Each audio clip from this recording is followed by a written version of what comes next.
Elegy for Buggy. Cicadas flipped on their fat backs, unable to buzz wings against this cement floor. Disproportionately tiny insect legs scramble upside down footprints on the liminal air. These ants, according to the doctrine of reincarnation, are our brothers and sisters. We should not stomp them under our giant shoe soles, nor kill them off deceitfully by baiting our kitchens with raid, Black Death in a box. Hexagonal openings onto hallways down which echoes the executioner's song. I am being led toward death, shackles on my ankles clanking, past monolithic walls, the colors of cardboard packaging. The last animation I witness is a bit called Raid, the #1 selling bug killer on the market. It is stated in blaring black lettering set in a yellow dialogue bubble with edges like a lightning bolt. The happy, cute-faced cockroach is supposedly speaking. This poison is delicious. Please, masterful humans, give it to me. Euthanasia. Do me that favor, I beg. I am creeping vermin anyway. I want out of existence if I am an inconvenience to you. I confess, I have come into the kitchen, a transgression for which I give over my life, humbly bumbly, to humane capital punishment. No, Johnny, the perfect father tells his concerned young son in the idyllic Raid commercial. The poison doesn't bother the bugs one bit. It puts them out of their misery. But Dad, the boy looks ominously down at the hexagonal Black Death box. So they die after they walk in there? He shivers off an overwhelming sensation of irksomeness. Die is putting it strongly, sport. They transition on to a better place. You mean heaven, Pop? Right-o, you've hit the clown on the nose, Johnny. Off to the diaphanous kingdom, where God, old Mother Hubbard, frets for her dying dog, visiting every shop in town to buy things to appease his animal appetite. God accepts the roach into the terminal cancer ward. He is Florence Nightingale, the nurse in red and white candy stripe, tucks the new patient in. He experiences solace at last, wrapped up in starched, sterilized sheets. Wings against cement, squash. No buzz in the softness of the mattress. A relief to not have to live any longer. Little Buggy passes on, under Miss Nightingale's care. She never lets shed a tear when the line on the monitor flattens and the electronic bleep plunges into constancy. Death is her profession. She is the holy angel of Raid. Will I go to heaven one day too, Dad? Sure, Johnny, you can count on it.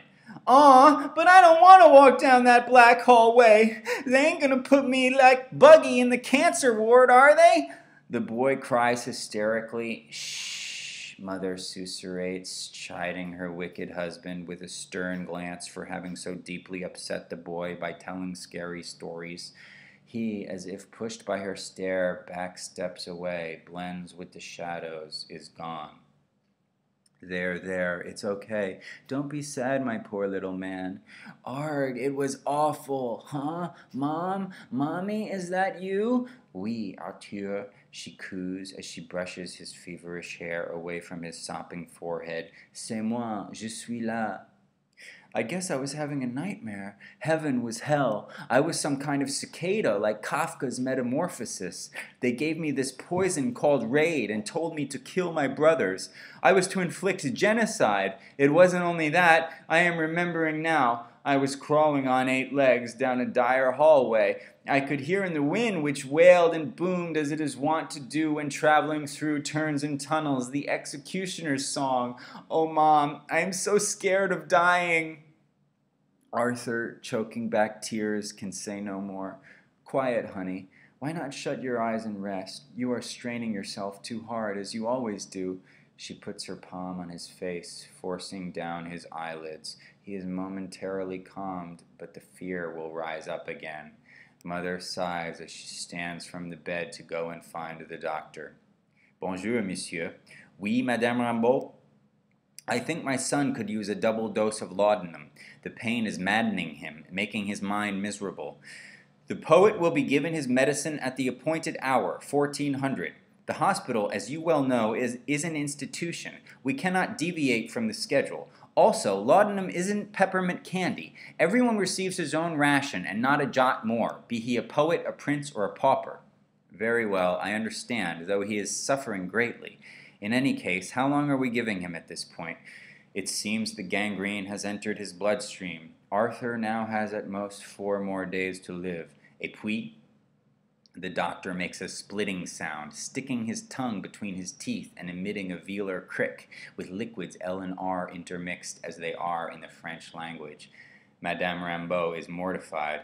D'accord, she croaks. Je vais attendre.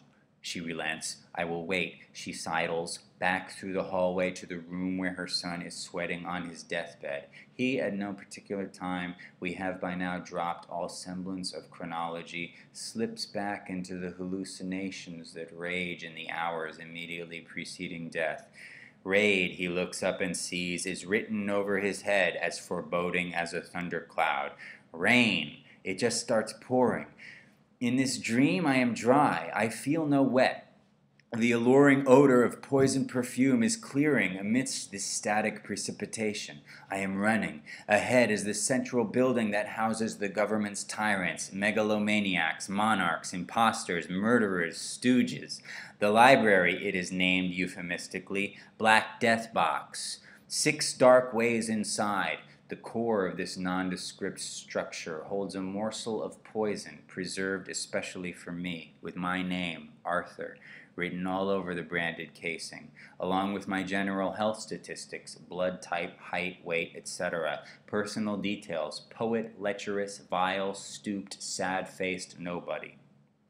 Is that his specimen or his prescription, Father? The doctors could do no more.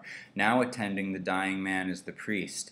Both, nurse, he answers her. She asks to find out which syringe they should be using. She hands him, latex-gloved, a bare bodkin.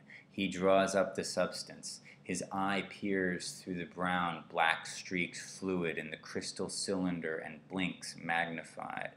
The nurse with her foot presses the pedal to pop open the waste paper bin marked with the warning, biohazard. She lets fall the substance's cardboard packaging, Raid. The funny spokesbug on the cover causes her to smile. She turns her head and looks next at the pallid patient's face, devoid of any expression, probably already dead. Finally, the mug of the father, grinning bigger than Buggy, as he slowly extracts the needle like a male lover would his wilted organ after ejaculating. She blushes, age 60, in love with a man of the frock. Pish-tosh, she dismisses this slight libidinal inkling. 'Tis but a schoolgirl's crush. Father bows his head. He knows what she is thinking.